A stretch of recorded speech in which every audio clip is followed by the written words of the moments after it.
In the 19th century, the Elysian Fields in New Jersey lay just a short boat trip away for New Yorkers looking to spread their legs, take in some rural countryside air, or relax on the lawn of a riverside refreshment house with a glass of lemonade. Mostly famous for being the birthplace of modern baseball, the Fields have another, somewhat less well-known story connected to their dense thickets and green walkways. Far from the straightforward drubbing of that first game of baseball, this story is, of course, far darker, full of more twists and turns, and has no winners. Hailed as one of the greatest criminal mysteries of 19th century New York, the case of Mary Rogers is at once perfectly well solved and at the same time completely wide open. This is Dark Histories, where the facts are worse than fiction.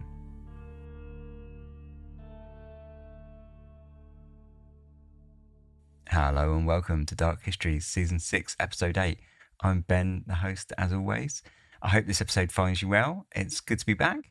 Before we start, I want to just chuck out a couple of little kind of things that are worth talking about. Firstly, Dark Histories is going to be 5 years old in about a month and a half, which is madness. And sort of to celebrate, I've got kind of a couple of things that I'm brewing up. And one of them will be a live stream, which I'll be looking to do on YouTube, which I haven't done for quite a while. So I think that'd be nice. And as part of the live stream, I would like to include some sort of like Ask Me Anything kind of section.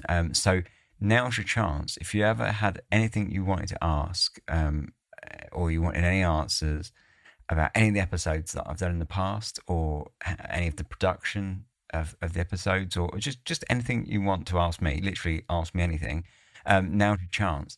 So I think until probably give you sort of like a good 3 or 4 weeks to get your questions in, but as soon as possible would be great. If you could email them to me at contact@darkhistories.com, or you can go on social media, Instagram, I'm there, and DM me the question, and I'll just put them all into one document, and then I can go through them all in the live stream, and I think that'd be kind of fun. So that's kind of one thing. And on that related note, as part of the 5th anniversary, the 5th Dark Histories book will be coming out. I finally got the proof copy this week, which is very exciting.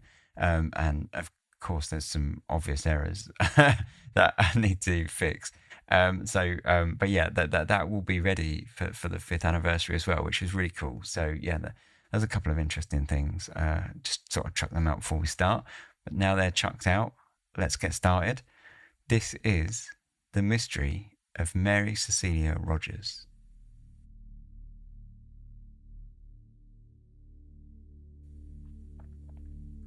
By the mid-19th century, New York had boomed as the United States' most important port, hosting a population of over 500,000 people and showing no signs of slowing down anytime soon. As overcrowding consumed the city, people sought escape in the rural outskirts.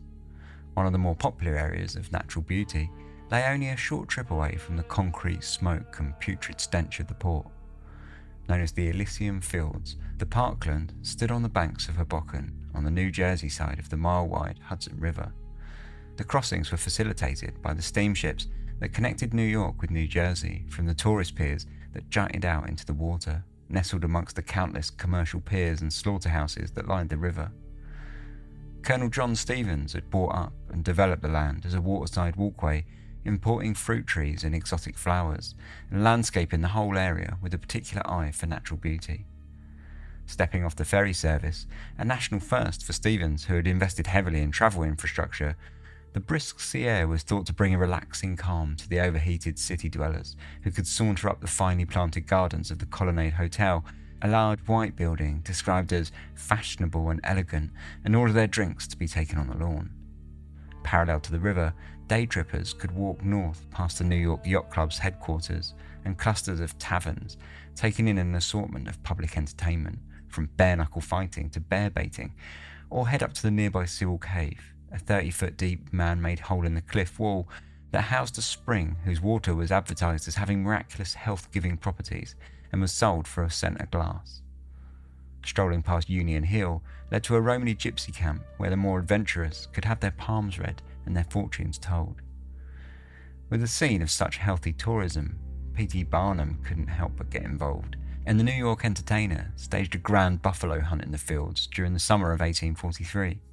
The typical farcical event saw 24,000 New Yorkers cross the Hudson to see a pack of dressed-up cowboys lasso a herd of buffalo. The ragtag band of malnourished animals that Barnum had purchased for the event turned out to be such a disappointment that the crowd soon began to mock the cowboys, but the hooting and hollering stirred a second wind in the animals, who broke through the flimsy fencing and galloped out into the surrounding marshlands. For Barnum, the calamitous day out was a resounding success. He had negotiated a 50% share in ticket sales with the ferry operator, bagging himself over $3,000 in profit. The same fields were the site of several ball games, whose teams needed an open area away from the multiplying glass windows of New York City, and in 1845, what many consider to be the first organised baseball game, or at least the first recorded game, took place between the Knickerbockers and the New York Nines. Not much of a nail-biter, the Nines smashed the Knickerbockers 23-1 in 4 innings. On other days, games of cricket were held on the same greens, proving that at one point Americans did actually have a taste for proper sport. In contrast to its serene atmosphere in the long summer days, night times and off-season saw a different side of the Elysian Fields. Close to New York, yet relatively rural and isolated, and filled with taverns lining the waterfront, it also became the scene of many violent crimes, gang scuffles, and drunken bar brawls. In 1851, gang violence broke out during an organised celebration of the Pentecost by more than 10,000 local immigrants who made up a thriving German community in New York, when the Short Boys proceeded to disrupt the festivities. What began as a few scuffles between the Short Boys and the German musical and gymnast societies split over into a full-scale riot. The cricket pitch, which had been rented by the Germans, turned into a battlefield that eventually required the intervention of the Jersey City military to break up the ongoing carnage. For similar reasons, along with the romanticised poetry of the landscape, the fields became a popular suicide spot for the lost souls of the city, becoming common enough for the press to write that the fields would have had a spectacular record for a morgue, with some estimates suggesting that it was the scene of a suicide at least once a month. Perhaps it was for that reason that the people out walking on Wednesday the 28th of July were more curious than shocked when the body of a young woman was hauled out of the water and tied to a rock to await the officials. The summer of 1841 had seen temperatures soar and the intensity of the city closed in around the occupants. The body signalled the beginning of a news item that would consume the gossip pieces of the New York press, as scandal, mystery, and outrage would burst out into the busy streets and draw people to the Elysian Fields for a far darker form of tourism than it had previously been known for. Born in Lyme, Connecticut in 1820, Mary Cecilia Rogers was the 6th child of her mother, Phoebe Rogers, and the first child of her father, Daniel Rogers. Phoebe Rogers had remarried after the death of her first husband, a wealthy merchant and property owner named Ezra Mather, whom she had had her first 4 sons and first daughter with. The years prior to Mary's birth had been something of a rough ride for Phoebe, and her husband's untimely death was something of a following trend, as only 2 of their 5 children had survived childhood. Phoebe remarried in 1814 to Daniel Rogers, who was 11 years her junior, and for the first 6 years of their marriage, the couple appeared to have chosen not to have children. And then, in 1820, along came Mary. In fact, Mary's birth parents are a matter of some dispute, given that no records exist of the event, leading some to theorise that she was the illegitimate child of her unmarried sister, adopted by Phoebe and Daniel in order to save face in a deeply religious and socially conservative community.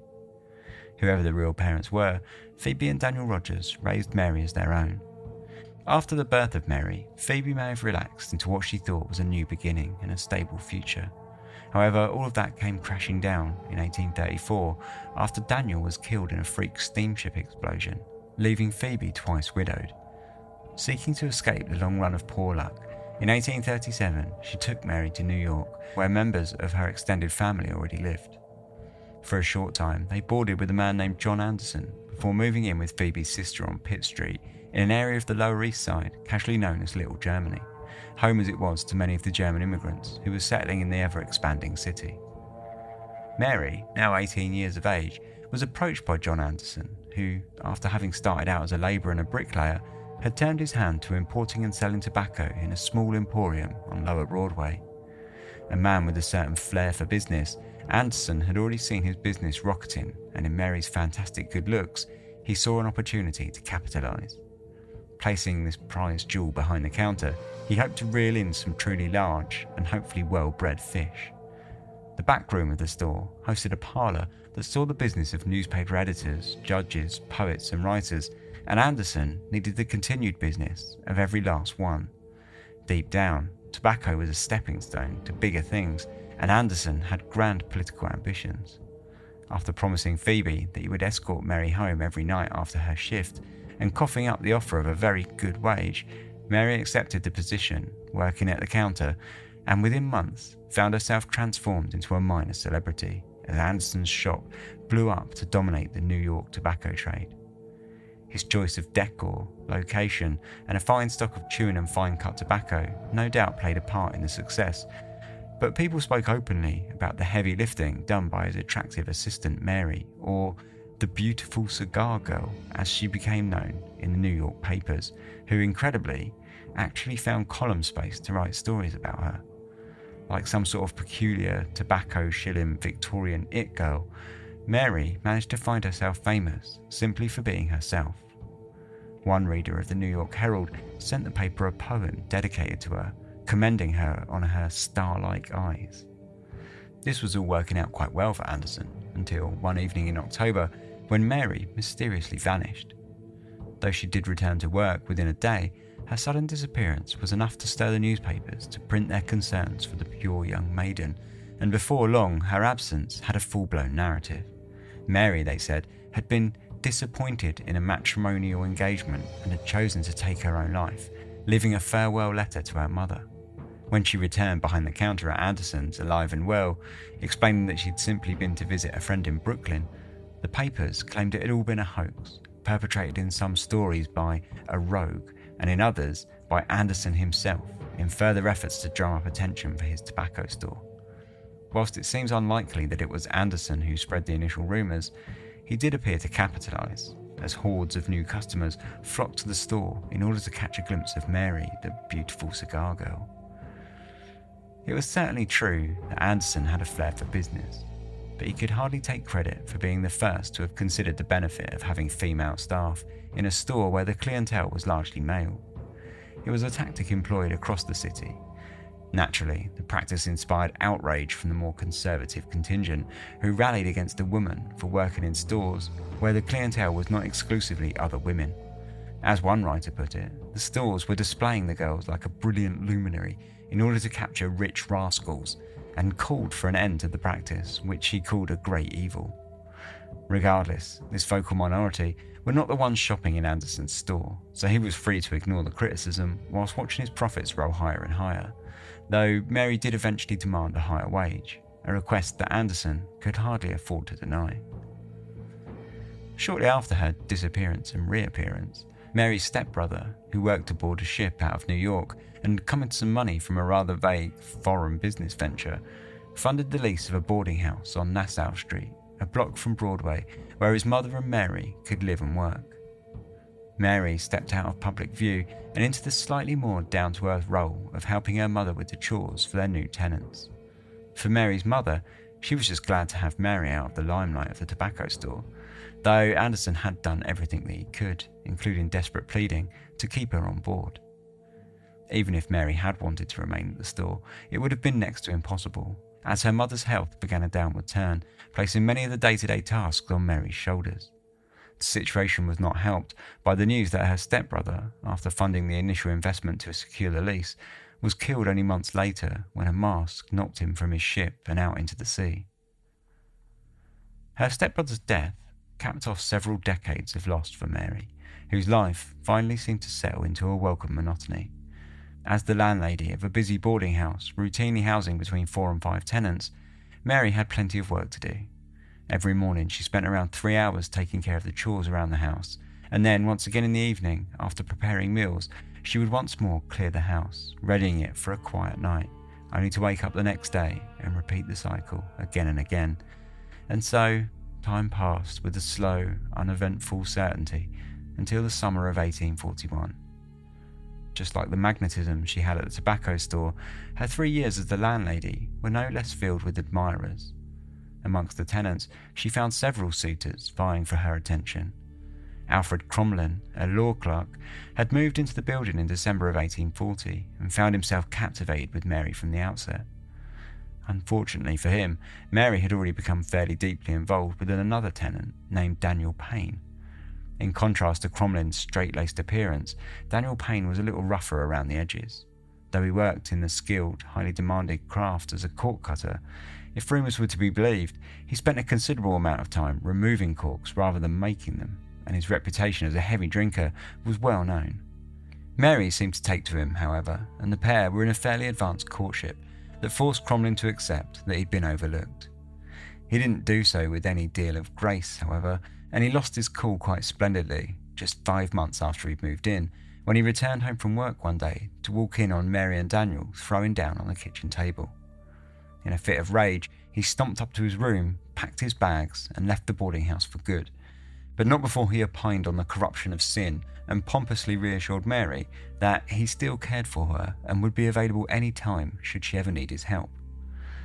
As it happened, just over a month later, Mary put his promise to the test, after she had an argument with her mother concerning her relationship with Daniel Payne. Apparently, Mrs. Rogers didn't much approve of her daughter's choice in men, and after a heated argument, she made Mary promise to leave Payne. Shortly after, Cromlin received a letter inviting him to the boarding house that had been signed Phoebe Rogers, but curiously was written in Mary's hand. Mary also left a message on a chalkboard outside his front door asking for his assistance at the house, and perhaps as a bit of a softener, she left a rose in the keyhole.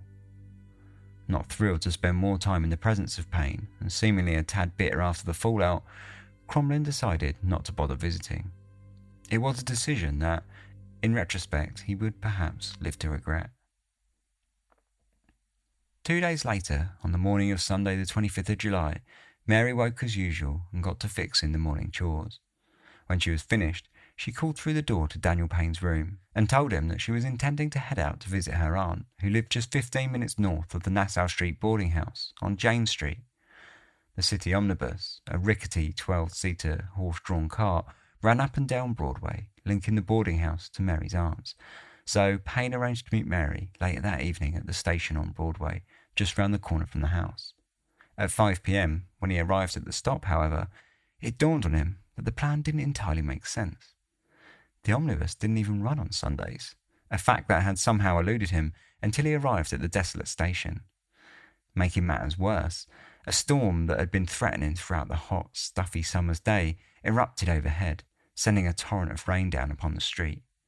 Realising that wherever Mary was, she would not be travelling in the rain, he ducked into Bickford's, the local tavern, and passed the time with a drink until the rain eased. At 9 p.m, he made his way back to the boarding house, bumping into Mary's second aunt along the way. She also agreed that Mary would be unlikely to be travelling in the rain, and suggested it was likely that she had decided to stay with her aunt rather than travel in the poor weather, and would most likely stay overnight. Without any particular concerns, Daniel Payne turned in for the night, expecting to see Mary in the morning. The following morning, however, Mary had not returned, and when Daniel woke up and went down to the kitchen, he was greeted by Mary's mother, anxiously fretting at the table. After briefly stopping to reassure her that Mary would show up soon enough, he stepped out to go to work for the day. When he returned to the house at lunchtime, however, and Mary had still not returned, Mary's mother's stress was approaching a critical level. He was still sure that Mary would have been staying at her aunt's, but he agreed to mount a search in order to calm Mrs. Rogers, and began by touring the local bars and taverns. Having no luck, it finally dawned on him to take the omnibus up to Mary's aunt's and see if she was still there. When he arrived, he was greeted by a surprised-looking figure. Mary's aunt confirmed with Payne that Mary had never even arrived at their house on Sunday. In fact, she had not made any plans with them, and they'd not expected her at all, so they'd been out for most of the day. It was about this point that Daniel Payne started to feel genuine concern himself. Hitting the streets once more, he walked halfway across New York, even crossing over the Hudson to her friends in Hoboken, calling in with any acquaintance he could think of to see if any of them had seen or heard from Mary. Having no luck at all, he stopped into the offices of the Sun newspaper and placed a missing persons advert, though he refrained from using her name directly, keen to avoid another public excitement like the first time that she had gone missing, back when she had worked at the tobacco store. Left home on Sunday morning, July 25, a young lady had on a white dress, black shawl, blue scarf, leghorn hat, light-coloured shoes, and parasol, light-coloured. It is supposed some accident has befallen her. Whoever will give information respecting her at 126 Nassau shall be rewarded for their trouble. Satisfied that he had done all that he could for the day, he returned to the boarding house for an uneasy night, waiting for news of the missing Mary Rogers. The sun would not keep him waiting too long, but the news would not be what he wanted to hear. The morning of Wednesday the 28th of July was another warm day in what was shaping up to be a particularly hot summer. The sun had risen over the city, bringing with it temperatures of over 90 degrees. That morning, Cromlin and Payne had been out looking for Mary once more, and Cromlin had left a message for the constable concerning a missing persons report at the Bowery police station. He picked up his friend, Archibald Padley, who had also been living in the Nassau Street boarding house at the same time as Cromlin, and the pair set out on the trail of Mary, jumping on a ferry over to the Elysian Fields in Hoboken. Around 3 p.m, Henry Mallin, James Bullard, and H.G. Luther were out walking along the fields up by Sybil's Cave when they saw what looked distinctly like a person floating out in the river about 200 yards from the shore. Excitedly, they grabbed a small rowboat and kicked out into the water. Drawing up alongside the bundle of rags that waved on the surface of the water, they all at once came to the same realization, that it was the body of a woman, floating on her back, her arms folded upon her chest. Not especially keen to touch the macabre find, they tied a rope to it and towed it back to the shore, tying it down to a rock, and ran off to find help. By the time they'd reached the shore, however, a small crowd of walkers had gathered to see what was going on. The news of a body in the water spreads fast, even in the sparsely populated Elysian Fields. By a remarkable chance, a reporter from the Herald was in the crowd, and he wasted no time in soaking up all the gory details, thrilled at stumbling upon such a great story for the next day's paper. Her forehead and face appeared to be battered and butchered to a mummy, he wrote. Her features were barely recognizable, such was the violence that had been done to her. Just as the Herald reporter was taking his grisly notes, Cromlin and Padley stepped into the crowds. They'd heard rumours of a body turning up at the shore by the cave, and fearing the worst, they'd walked at pace to see what was occurring.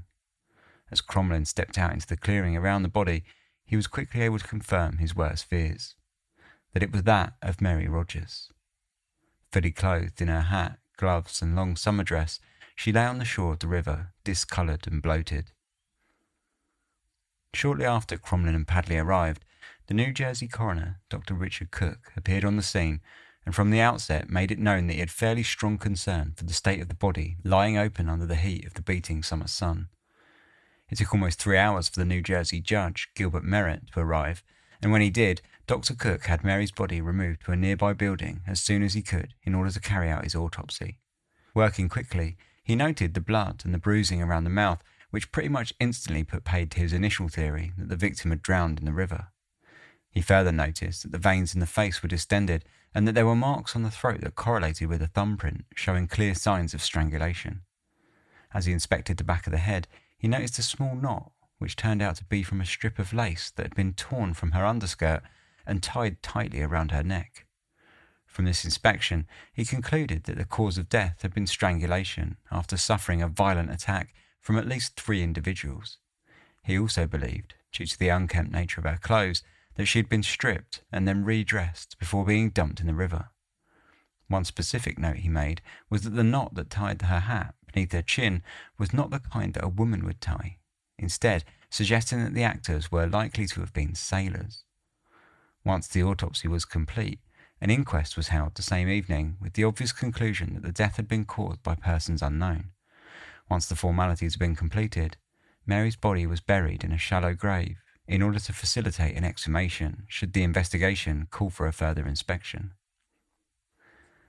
The following day, the Sun was quick to print the story. Despite the ID not being made official, they jumped to the conclusion both of the identification and the underlying cause behind the body in the river. The body of a young lady, some 18 or 20 years of age, was found in the water at Hoboken. From the description of her dress, fears are entertained that it is the body of Miss Mary C. Rogers, who is advertised in yesterday's paper as having disappeared from her home, 126 Nassau Street, on Sunday last. There can be no question that she had fallen a victim to the most imprudent and reprehensible practice, which has recently obtained to a considerable extent in this city, of placing behind the counters and at the windows of stores for the sale of articles purchased exclusively by males, especially of cigar stores and drinking houses, young and beautiful females, for the purpose of thus attracting the attention, exciting the interest, and thus inducing the visits and consequent custom of the other sex, especially of the young and thoughtless. It was by being placed in such a situation in one of the most public spots in the city that this unfortunate girl was led into a train of acquaintances and associations which has eventually proved not only her ruin, but an untimely and violent death in the prime of youth and beauty. From being used as an instrument of cupidity, as a sort of man-trap to lure by her charms the gay and giddy into the path of the spendthrift and of constant dissipation, she has become the victim of the very passions and vices which her exposure to the public gaze for mercenary gain was so well calculated to engender and encourage. That night, Mr. Luther, one of the witnesses who had first discovered Mary's body, visited the boarding house on Nassau Street and broke the news to Phoebe Rogers and Daniel Payne. Curiously, he later said of the meeting that neither of them seemed much distressed by the news, and though it could well have been the shock of finding out about Mary's death, he said that he distinctly felt that the news was not unexpected. The police investigation into the death of Mary Rogers was not particularly quick out the gate. Daniel Payne was an obvious early suspect, and though some of his testimony of the final conversation that he'd had with Mary had some irregularities, for instance, why he had not realised that the omnibus was not running on Sundays, or why he'd not been more concerned that she was missing, his alibi was quickly confirmed, given that he spent most of the Sunday of Mary's disappearance either in public, drinking, and reading the papers in a bar or tavern, or with family and friends, all of which were easily and quickly confirmed. The press were not so easily pleased with the evidence, and in the early days railed against Daniel Payne, suggesting that he'd been lying about Mary going to her aunt's at all, and that his alibi included a 3-hour nap in his room on Nassau Street. They also had latched on to the rumours circulating that Mary had argued with her mother in the days prior to her disappearance about her relationship with Daniel. If her mother had demanded she call it off, had he taken the news poorly and killed her in a crime of passion? Meanwhile, the police were busy arguing amongst themselves over whose jurisdiction the case belonged to.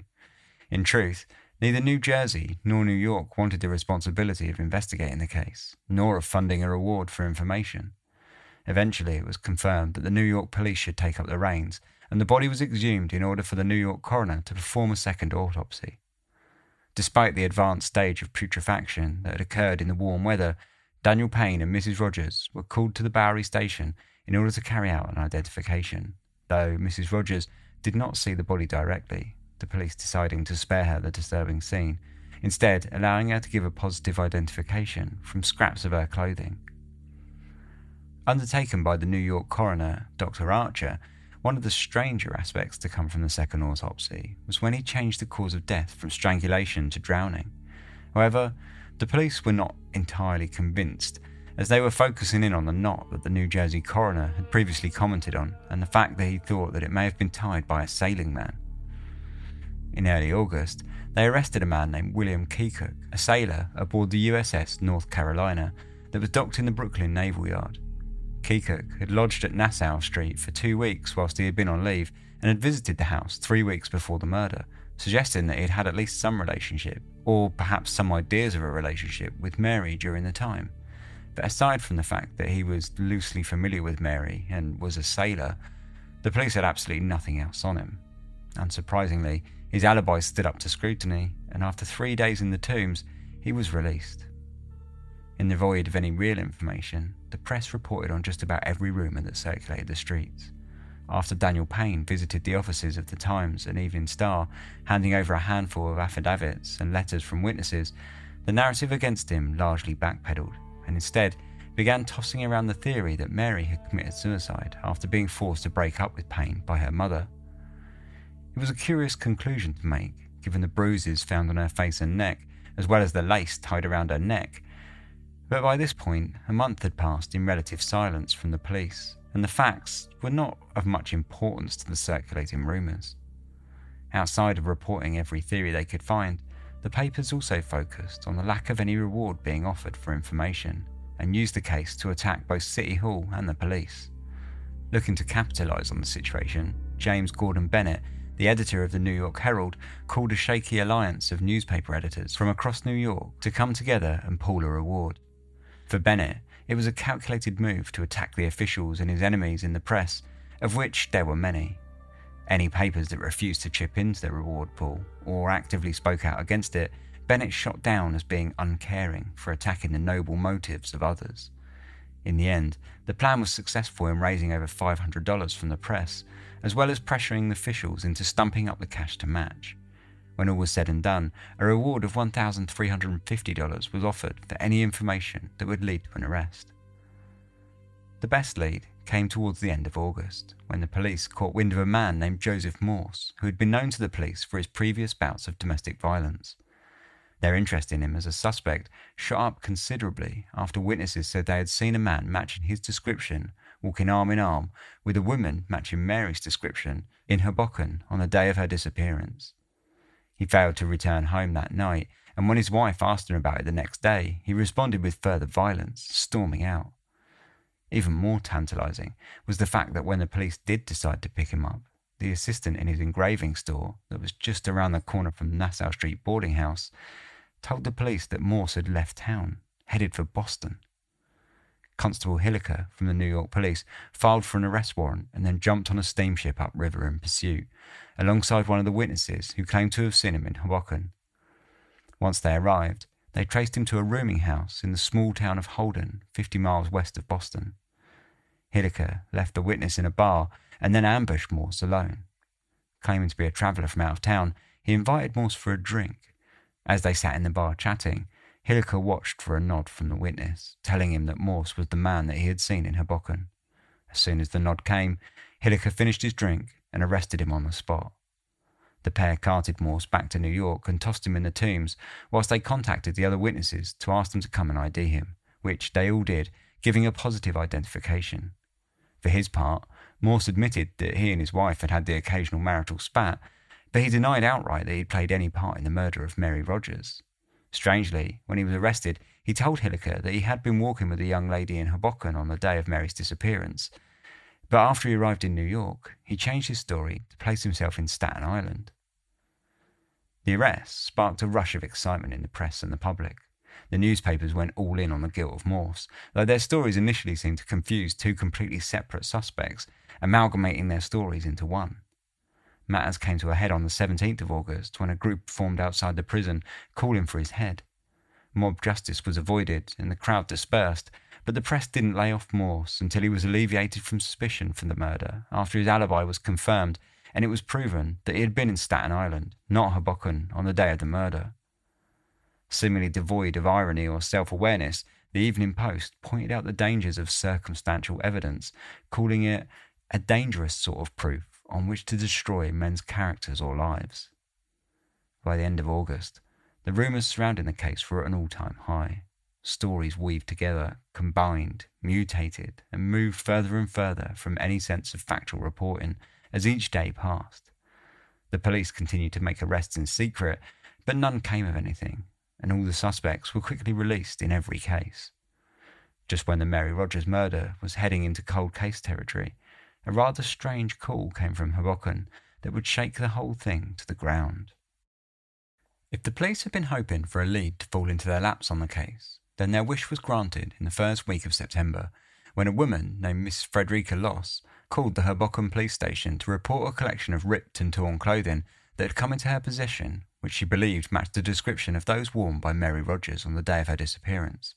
In fact, Mrs. Loss was quite sure that they were the exact clothes, as she was the proprietor of a tavern just north of the Elysian Fields, and on the Sunday in question, she remembered serving Mary herself a glass of lemonade when she had come into the bar with a man described as having a swarthy complexion.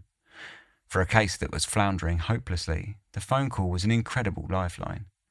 Dr. Cook went to visit Mrs. Loss in her tavern to examine the clothes and to learn the story of where they had come from. It turned out that on the 25th of August, her teenage sons, Ossian and Charles, had been out playing in the local woods when they crawled into a dense thicket and stumbled across the clothing discarded on the ground. They collected it up and brought it home to Mrs. Loss in the tavern, who popped them into a drawer while she considered what to do. Most likely, she was holding out for a reward to be announced, and it's likely no small coincidence that the reward had been advertised in the press throughout the first week of September. Dr. Cook further questioned her on the day of the murder, and Mrs. Loss explained that she had served Mary and the mystery man lemonade during the day. After they had left, her sons went outside to help return a neighbour's escaped ball, and while she was waiting for him in the garden, she recalled hearing a scream in the distance, though she thought it may have been one of her sons struggling with the boisterous animal, and thought nothing more of it once they both returned home safe and sound a few minutes later. The police were dispatched to the nearby thicket, where Ossian and Charles said they had found the clothing. They found it difficult to enter, requiring them to crawl along the ground, before they came to an opening that showed signs of a struggle. Snapped branches and trampled foliage suggested that there had been quite a violent attack, and they also found prints of a man's high-heeled boot in the mud. It was a veritable feast of evidence after a considerable famine. The only downside was that Mrs. Loss had not recognised the man that Mary had been with when they were in her tavern, and her description lacked any particularly distinguishing features. Beginning to suspect gang violence, the police asked the press to restrain from printing any stories about the Hoboken thicket scene whilst they investigated it further, which they respected in part, reporting on the interest around Mrs. Loss's tavern and commenting that the police had found some kind of clue, but not given any particular details. With the secrecy and silence, the case did manage to find its way to the back of people's minds for a few weeks, and the mystery of Mary Rogers, as it was now widely known, faded from public view. And then, on Friday, October the 8th, whilst out walking along the shore by the Elysian Fields, Dr. Samuel Griswold stumbled across the body of Daniel Payne, reigniting the story instantly. The inquest took place at 11 a.m. the following day, where the sorry story of Daniel Payne unfolded. On the 7th of October, he had rolled into Mrs. Loss's tavern in Hoboken, ordered a brandy and water, and asked for directions to the thicket where they had found Mary's clothes. After finishing his drink, he stumbled out of the bar and, apparently in a drunken stupor, wound up sleeping face down in the long grass, which is where a local farmer, James McShane, found him the following morning. Waking up and brushing himself down, Payne stooped off and found his way to the crime scene, where he downed a vial of laudanum, smashed a glass bottle on a rock, and made his way back to the Elysian Fields, settling down on a bench. Dr. Griswold found him several hours later, his head hanging off the end. His breathing was laboured and his face was pale. The doctor ran off to look for help, but by the time that he'd returned, Payne had died. During the autopsy, the coroner found a note in his pocket, scribbled in pencil, that read, "To the world, here I am on the spot. God forgive me for my misfortune in my misspent time." The cryptic note suggested suicide, but the angle of his head on the bench when he was found suggested to the doctor that he had potentially suffocated himself. Nothing untoward was found in his system, but his brother told the inquest that he had been drinking heavily ever since Mary's death. Eventually, the conclusion was vague, and they put his death down to irregularity of living. The press feasted on this new death, especially once they learnt of the note found in the pocket, with many of them printing that it was actually a confession of Mary's murder. For a full year, conspiracy theories stacked up in the press. The public and much of the press pointed their fingers at Daniel Payne, believing that he had murdered Mary and killed himself after failing to live with the guilt. In truth, the police themselves had had a similar line of thinking, though the testimony of Mrs. Loss at the inquest had seen the tavern landlady insist that though she believed she had seen Daniel Payne somewhere before, it was not with Mary on the day of the murder. Others looked with suspicion upon Mrs. Loss, questioning why she had held on to the clothes for so long before contacting the police, and even suggesting that the thicket had all been a big ruse and that she was holding on to more information than she was letting on. Most of the stories were just pure speculation, based on little more than snippets of circumstantial evidence, or idle hearsay at best, but in the void of any actual progress or breakthroughs in the case, gossip was all that could be conjured by the majority of the press. And then, after a year of the case falling into obscurity, a freak accident threw another twist into the story, leading the press to finally conclude that the mystery was all but solved. The Mary Rogers Mystery Explained. The terrible mystery, which for more than a year has hung over the fate of Mary Rogers, whose body was found, as our readers will well remember, in the North River under circumstances such as convinced everyone that she was the victim of a hellish lust and then of murder, is at last explained. To the satisfaction, we doubt, not of all. It may be recollected that associated with the tale of her disappearance was the name of Mrs. Loss, the woman who kept the refreshment house nearest the scene of her death. About a fortnight since, as we have already stated, this woman was accidentally wounded by the premature discharge of a gun in the hands of her son. The wound proved fatal, but before she died, she sent for Justice Merritt of New Jersey and told him the following facts. On the Sunday of Miss Rogers' disappearance, she came to her house from the city in company with a young physician, who undertook to procure for her a premature delivery.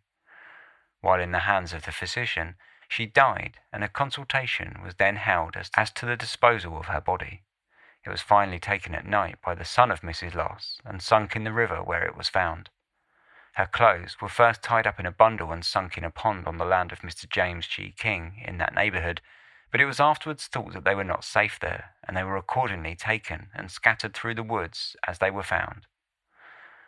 The name of the physician is unknown to us, nor do we know whether it was divulged or not. The mayor has been made acquainted with these facts by Mr. Merritt, and we doubt not an immediate inquiry after the guilty wretch will be made. The son of Mrs. Loss, as an accessory after the fact, we suppose will be, if he has not already been, arrested. No doubt, we apprehend, can be entertained of the truth of this confession. It explains many things connected with the affair which before were wrapped in mystery, especially the apathy of the mother of Miss Rogers upon the discovery of her body. It was a piece wildly out of left field, but if the deathbed confession were true, then as the article mentioned, it did explain many of the strange facts. However, it did not explain everything. The same piece went on to say that despite the medical examinations being thorough and minute in detail, they must have all been simply incorrect. Was it possible that two coroners could have mistaken the cause of death completely? The whole thing did ring with an air of truth, however. In 1841, abortion was outlawed in New York. If the pregnancy was in the stages of quickening, that is, the baby was moving, then the physician carrying out the procedure could be charged with manslaughter. Despite this, the newspapers were filled with adverts from physicians advertising all sorts of powders and solutions that promised to act either as birth control or as an abortifacient. Played off with a wink and a nudge, women's pills were sold to remove obstructions. If all else failed, there were plenty of physicians, most of which had no medical training whatsoever, who were willing to carry out a backroom abortion for those that were desperate enough. One of the most infamous of these physicians in New York was a lady known as Madame Restell, who made a fortune carrying out abortions for women of all social classes for decades. The wife of a tailor, Anne Trow, was born in England in 1812 and sailed for New York in 1831. Within months of their arrival in America, her husband died of bilious fever, leaving her to raise their 1-year-old child alone. After meeting a printer with a liberal streak, she reinvented herself as Madame Restell, naming herself after her fictional French medical teacher and mentor, and began supplying preventative powders, essentially just folk medicines, to the women of New York. When the powders failed, Madame Restell would suggest the next step, an abortion, catering her fees to the individual's income. Opinions on her were mixed, and the issue was the manner of some heated debates for decades. While she boasted of receiving thousands of letters from women across the city thanking her for her services, conservative editorials rallied against her openly. She has committed several hundred crimes, punishable by the laws of man and condemned by the laws of God. We do not say so, she says it herself. Preventative powders, there is no such thing in nature. There is but one preventative, which is abstinence. The law of nature, instinct, the canons of the church, the laws of the land, all clearly defined the ends and objects of the marriage vow, the promotion of happiness and procreation of children. This unprincipled creature knows better than God or man how married people ought to behave. Despite no evidence beyond the deathbed confession of Mrs. Loss, the conclusion reached in the press of a botched abortion killing Mary eventually became fact. Theories were thrown around surrounding who the physician may or may not have been. Mary Restell herself was well known to operate in a network of houses and taverns throughout the city, and Mrs. Loss was at once named as both the physician and simply the facilitator, offering her premises for hire to abortionists. Mrs. Loss's children were arrested, but in questioning them, they outright denied everything, chalking all the accusations up to hearsay, and eventually they were released due to lack of evidence. Slowly, with the police failing to make any new headway or turning up any new clues, the case faded away, and the story of abortion became the de facto truth and conclusion to the Mary Rogers mystery. When Madame Restell killed herself following her arrest in 1878, after the toughening up of laws against abortion, the story of the beautiful cigar girl made a brief comeback in the papers, but interest quickly faded, and the case remained a mystery, cold as the steel-coloured water of the Hudson on a winter's day. So what did happen to Mary Rogers when she disappeared back in the summer of 1841? If one believes the deathbed confession of Mrs. Loss, then how do we square away the lace tied around her neck and the bruises to her face and throat that were clearly commented on by both coroners during the 2 autopsies that were carried out? Were the marks done in order to cover up the abortion, much like the clothes being scattered in the thicket? And is this why both Daniel Payne and Mary's mother didn't seem surprised to hear of her death, knowing that she was going to have a risky medical procedure? If the abortion had been carried out by Madame Restell, she was certainly powerful enough and well known for having the police in her pocket. Was this the reason so much of the information relating to the investigation was suppressed? Or was she murdered by Daniel Payne in a fit of rage? Similar theories fall onto the shoulders of Cromlin and even Anderson, Mary's old boss in the tobacco store. There were some that suggested Anderson had suppressed a great deal of information, paying off the officials in order to protect his political ambitions, and if he'd not killed her outright, which does seem far-fetched, had he been having an affair with Mary, and had it been he who had gotten her pregnant? One tantalising thread to this theory follows all the way back to Mary's first disappearance in 1838, while she'd been working at the tobacco store, with many believing that rather than a trip to see her friends in Brooklyn, like she said, Mary had had her first abortion at that time and took the days off in order to recover. It was certainly true that her mental health suffered around this time, and she struggled with her work. In later years, Anderson took to spiritualism in a big way, and even said he had contacted Mary for business advice. But at this late stage in his life, he also believed that his children were conspiring to kill him, so his faculties may not have been entirely intact. Ultimately, we'll never know the truth, and it seems our best form of closure would be to take Mrs. Loss's deathbed confession as fact. Edgar Allan Poe tried his hand at concluding the case in his story, The Mystery of Marie Roget, which he based on the Mary Rogers case and published in a 3-part series in The Lady's Companion, a monthly pamphlet magazine. But even in this fictionalised version, the story remains open to interpretation. Poe worked closely with officials who had been involved in the case, and teasingly suggested in a later letter that he may have known more about the real details of the case than he included in the story, but he never elucidated upon the matter. In the end, the mystery of Mary Rogers remains just that, one of New York's most intriguing 19th century mysteries, perhaps now fallen into obscurity, but never completely forgotten.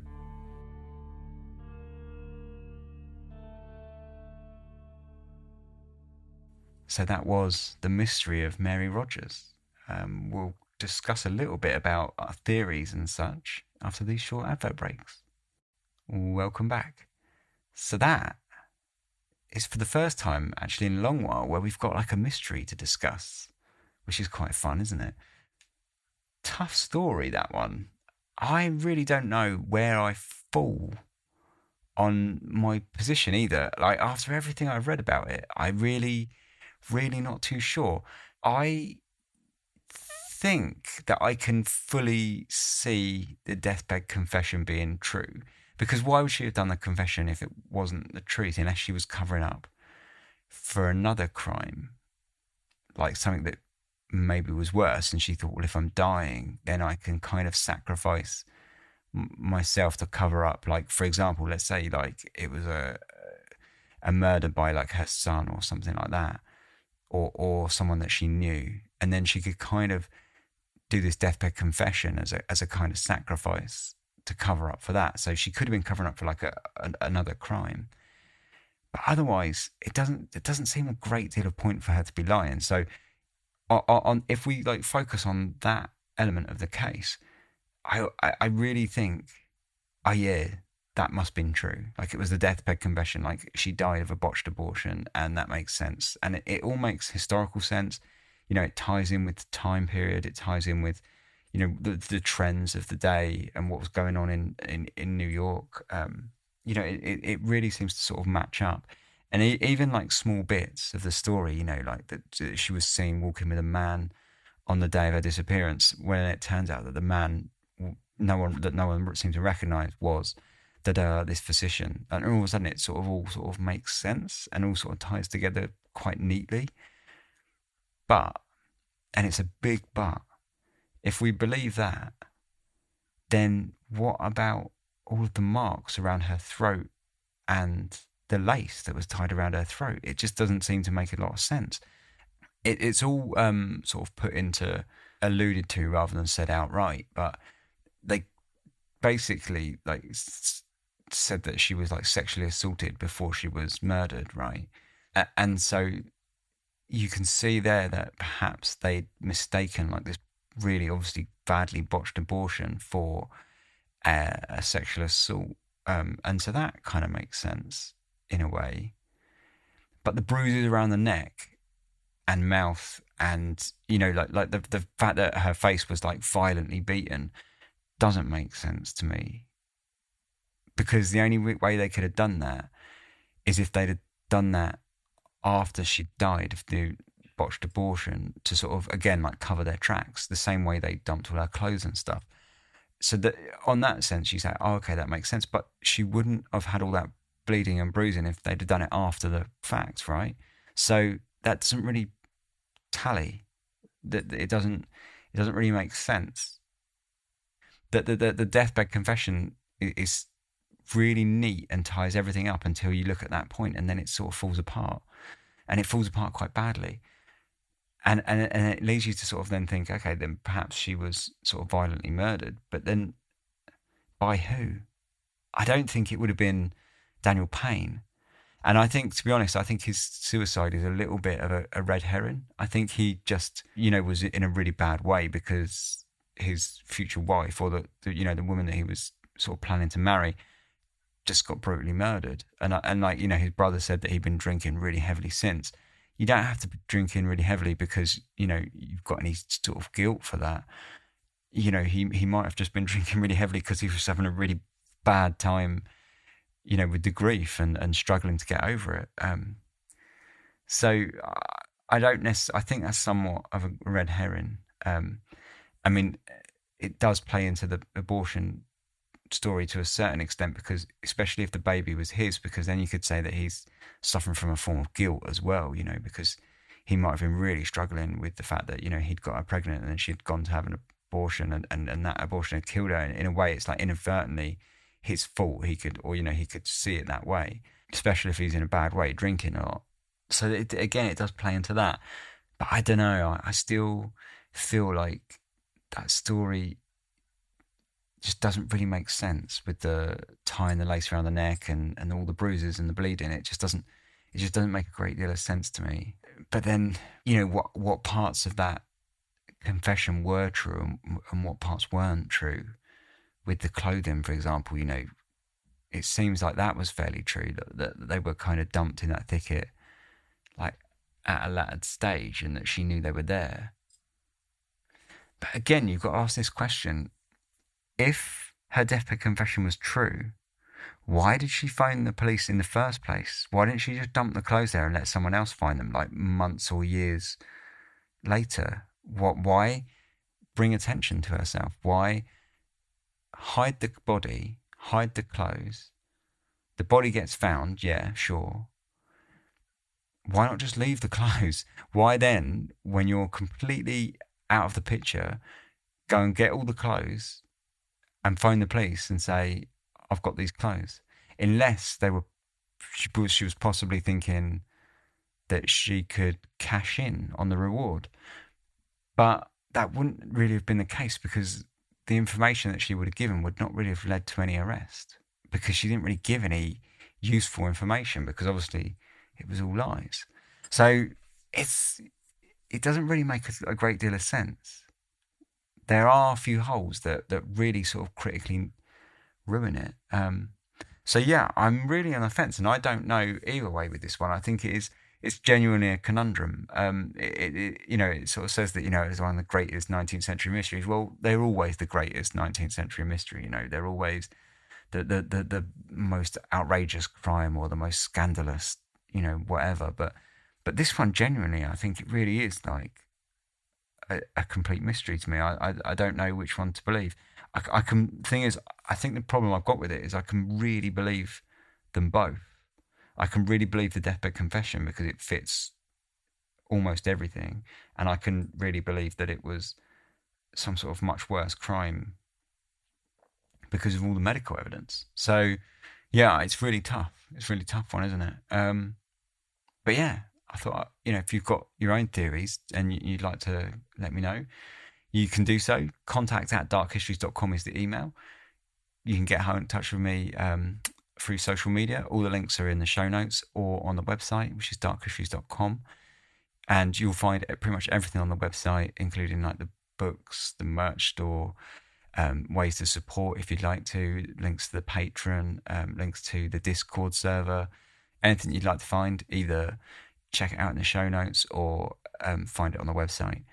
Otherwise, yeah, thanks very much for listening. As I mentioned right at the start, if you've got any Ask Me Anything questions, do get them into me, say either through the email, contact@darkhistories.com, or through social media. Either's great. And yeah, thanks very much for listening. Oh, I suppose if you're on the Discord as well, you can ask on the Discord, and you can either do that in the channel or just DM me on Discord as well. That's fine. Thank you very much for listening. It's been an absolute pleasure as always. Cheers. Sleep tight.